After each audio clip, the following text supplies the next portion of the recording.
عليكم ورحمة الله وبركاته. وعليكم السلام.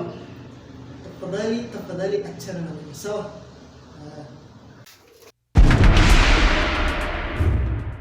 Nini mbaya bwana? Tangu mani chapwe.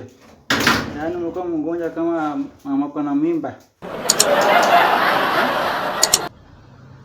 يا اخي ولي على تاك على جسي عجلنا ميمي تفضل توجني ما على كون درس مين خلاص تاكل جو تفضل عجلنا ميمي.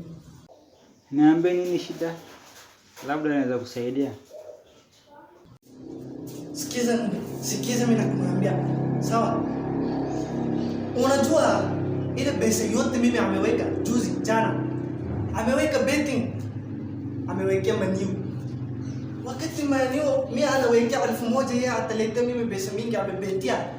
Mimi nakwambia yeye ametoa ile 1 akaleta mimi 0 peke yake. Maana Liverpool ametandika yeye amebati mimi karasti yote. Mimi ameweka pesa ile alikuwa anataka kwenda na safari. Ameweka ile pesa alikuwa anataka kuanza biashara yote ameweka ndani. Sasa asaya kuna kitu. Ameweka 0 alafu saa tena baadaye yeye mwenyewe amekuja na 0 nyumbani. Ile karasti kubwa mimi nakumwambia mimi niko na shida mingi achana na mimi. Pole sana ndugu. Lakini kubeti na haramu. Mbona ulifanya hivyo? Sasa wewe unasema nini? Sikiza mimi nakumwambia tangu leo wallahi billahi. Nini? Ati kutoka leo? Leo malizia unamaanisha nini? Wallahi billahi nakumwambia mimi tangu leo hapana angalia mpira tena. Siwezi. Mpira bana nimewacha. Nakumwambia mimi nimewacha mpira.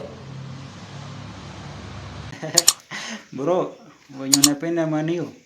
Haya pana mimi niko sure wezi acha kuangalia hiyo boya manio kwa sababu mdo mingi ni wa mafasa manio bro.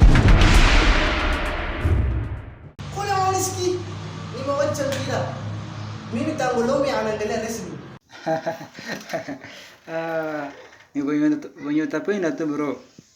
Twende kupeleka hoteli kule nyama, kupunguza stress.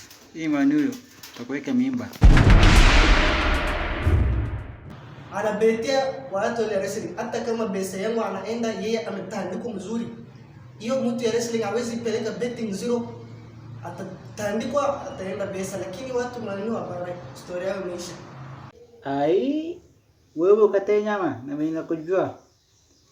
Na venye ulikuwa unaingia na sufuria ya shule kwa sababu nyama. Na pia ule heartbreak na dem sio.